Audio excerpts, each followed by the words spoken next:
Hello everyone, আমি প্রিয়াঙ্কা দে ট্যাওকিডান। আজকে যে টপিকটা নিয়ে কথা বলবো সেটা হচ্ছে মানুষের নিজের ভুল শুধরানো।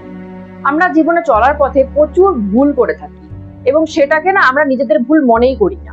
এটা হচ্ছে আমাদের সব থেকে বড় খারাপ পয়েন্ট, যে আমরা নিজেরা কি কি ভুল করে যাচ্ছি সেটা আমাদের চোখে পড়েই না, কিন্তু অন্যেরা কে কি খারাপ করে যাচ্ছে, আমাদের সাথে কে কি খারাপ করলো সেটা আমাদের খুব ভালো মতো চোখে পড়ে এবং আমরা সেটা পয়েন্ট আউট করে দেখিয়ে দিতে পারি। বাট নিজেদের কি কি ভুল হচ্ছে সেটা আমরা দেখতেই পারি না বা দেখতে চাইও না। এতটা ইগো প্রবলেম আমাদের, আমরা দেখতে চাইও না। তো এই জন্য প্রথম কথা হচ্ছে গুরু ধরা দরকার, যে আমাদের ভুলগুলোকে আগে শুধরাবে, আমাদেরকে আগে নির্মূল ক্লিনজিং করবে। কারণ আমাদের ভিতরে যদি ভুলে ভর্তি থাকে তাহলে আমরা নিজেই নির্মূল হব না, ক্লিনজিং হব না। তো যে নিজেই ক্লিনজিং না আসে, ঠাকুরের সাথে কানেকশন কি করে করবে? সে সঠিক পথে জীবন কি করে চালনা করবে? সম্ভব না। তো গুরু ধরার এটাও একটা কারণ, যে আমার মধ্যে কি কি খামতি আছে, গুরু সেটাকে টেনে টেনে বের করে আমার চোখে আঙ্গুল দিয়ে পয়েন্ট আউট করে দেখাবে যে আগে নিজের ভুলগুলো শুধরাও। তুমি নিজে কোথায় কি ভুল করছো, কি ভুল বলছো, সেটাকে আগে চেঞ্জ করো, সেটাকে আগে কন্ট্রোল করো, তারপরে মানুষেরটা দেখতে যাবে, তার আগে না। আগে নিজেরটা দেখো, তারপরে। এই জন্য গুরু প্রথম কথা দরকার। অনেক ক্লায়েন্টই তো আসে আমার কাছে, অনেকের অনেক রকম প্রবলেম আছে। অনেকে আছে যে আমি এরকমও স্লট বুকিং করি যে শুধুমাত্র ডিসকাশন করার জন্য, যে তোমার লাইফে কি কি প্রবলেম হচ্ছে তুমি সেটা ডিসকাশন করতে পারো। যে তুমি যদি রিডিং না করতে চাও, ওয়ার্ক না করতে চাও, শুধুমাত্র ডিসকাশনের মাধ্যমেও যদি কেউ কিছু সলিউশন বেরোয়, সেটাও করা হয়। তো অনেকেই আছে এরকম প্রবলেমে পড়ে আসে, দিদি আমার সাথে কেউ দিনের পর দিন, বছরের পর বছর ভুল করে যাচ্ছে, আমি সাফার হচ্ছি, বাট সে কোনো সাফার হচ্ছে না, মানে তার কোনো চেঞ্জেস হচ্ছে না, তার কোনো ক্ষতি হচ্ছে না, বাট আমার ক্ষতি হয়ে যাচ্ছে। তো ঠাকুর কি তাকে ক্ষতি করছে না? মানে তার কর্ম কি তাকে ধাক্কা মারছে না? সে যে এই পাপ কর্মগুলো করে যাচ্ছে, সেগুলোর শাস্তি সে কবে পাবে? নাকি পাবেই না, এ জন্মে পাবেই না? তার মানে কি ঠিক ভুল বলে কিছুই নেই, কর্ম বলে কিছুই নেই? ও আমার উপর এত অত্যাচার করে যাচ্ছে, আমি সহ্য করে যাচ্ছি, ওর কিছুই হবে না?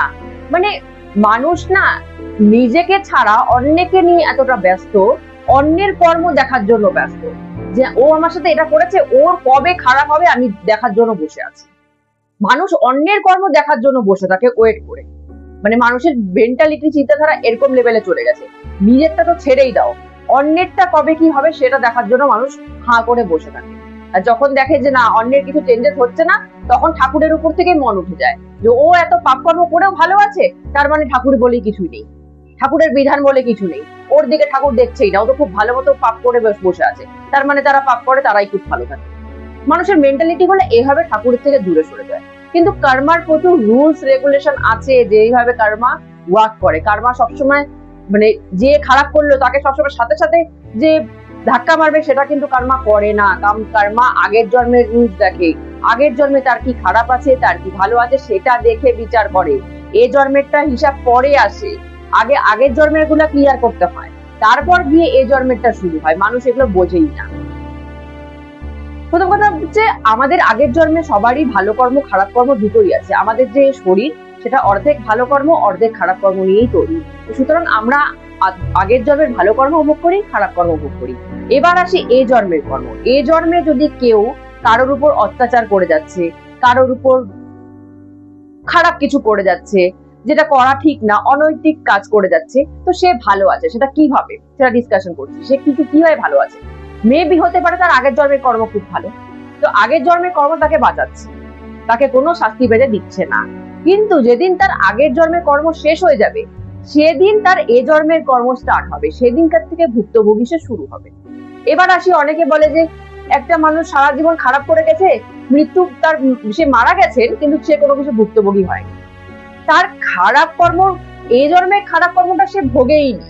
তার আগের জন্মের এতটা পার্সেন্টেজ ভালো কর্ম ছিল, খারাপ কর্মের থেকে বেশি, ধরুন 80% ভালো কর্মই ছিল, 20% খারাপ কর্ম ছিল। তো তার আগের জন্মের ভালো কর্ম তাকে এ জন্মের লাস্ট পর্যন্ত, মৃত্যু পর্যন্ত তাকে সাপোর্ট করে গেছে। তো সে এ জন্মের খারাপ কর্ম সে পায়নি। তো এ জন্মের খারাপ কর্মটা কি হবে?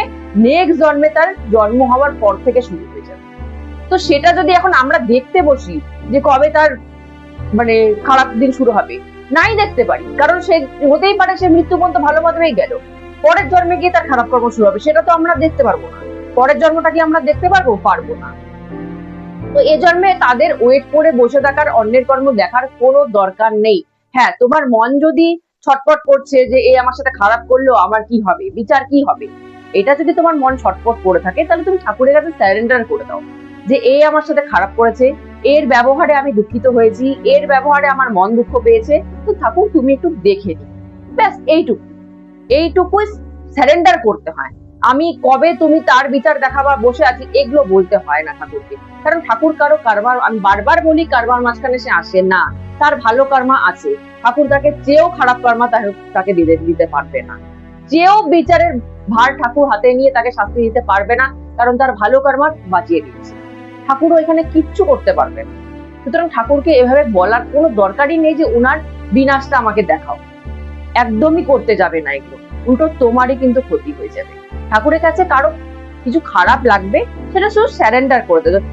ঠাকুর যেটাই বলে, যে মা বলে, যে বাবা বলে যে আমার এই জিনিসটা খুব খারাপ লেগেছে, আমাকে খুব আঘাত করেছে, তুমি এই জিনিসটা দেখে ব্যাস অতটুকু স্যারেন্ডার করে দাও। স্যারেন্ডার করলে কি হবে, মনটা আমাদের খালি হয়ে যাবে। যে আমাদের ভিতরে যে আগুন জ্বলছে, ও এটা কিছু করলো, আমি রিপ্লাই দিতে পারলাম না, তো সেই আগুনটা নিভে যাবে স্যারেন্ডার করলে। স্যারেন্ডারের এত বড় পাওয়ার আছে যে আগুন নিভিয়ে দিতে পারে। তো ঠাকুরের কাছে স্যারেন্ডার করে শান্ত হয়ে বসে থাকো। তারপরে তার কি হবে সেটা দেখার জন্য বসে থেকো না, তুমি তোমার কর্ম ঠিক করে যাও। ঠাকুরের কথা হচ্ছে তুমি তোমারটা ঠিক করে যাও, তুমি অন্যেরটা দেখতে গিয়ে নিজেরটা বিনাশ করো না। অন্যেরটা তুমি তার ঠাকুরের হাতে ছেড়ে দাও, কর্মার উপর ছেড়ে দাও, তুমি স্যারেন্ডার করে আগিয়ে যাও নিজের পথে। এটা সব থেকে শান্তিপূর্ণ, আমার মনে হয় শান্তিপূর্ণ বিচার এটাই, যে তুমি তাকে স্যারেন্ডার করে ঠাকুরের কাছে তাকে সরিয়ে দিয়ে নিজের কর্মে আগিয়ে গেল। এর থেকে বড় শান্তি কিছু হয় না আমার মনে হয় লাইফে। কিন্তু মানুষ কি করে, মানুষ মনে ধরেই রাখে ওরটা কবে হবে আমি দেখব। নাই দেখতে পারো, এই জন্মে হলোই না, পরের জন্মে হলো। কারণ কর্মা বলো ঠাকুর বলো, এখানে কোনো ঘুষ চলে না। এখানে এটা কোনো সরকারি জায়গা না, বা এটা কোনো প্রাইভেট জায়গা না যে আমি ঘুষ দিয়ে বলবো যে ওর খারাপ কর্মটা তাড়াতাড়ি বাড়িয়ে দাও, ওর বিচারটা তাড়াতাড়ি করে দাও। ঠাকুর আমার থেকে ঘুষ নিয়ে কোনো সময় বিচারটা তাড়াতাড়ি করে দেবে না। এখানে কোনো রকমের ঘুষ চলে না। ঠাকুরের কাছে সবাই সমান। অনেকে বলে যে ঠাকুর সবার জন্য সমান না, ঠাকুর আমার দিকে তাকাচ্ছে না, ওর দিকে তাকাচ্ছে, ওকে ভালো রেখেছে, ঠাকুর সবার জন্য সমান না। না, ঠাকুর সবার জন্য সমান, কর্মা সবার জন্য সমান না।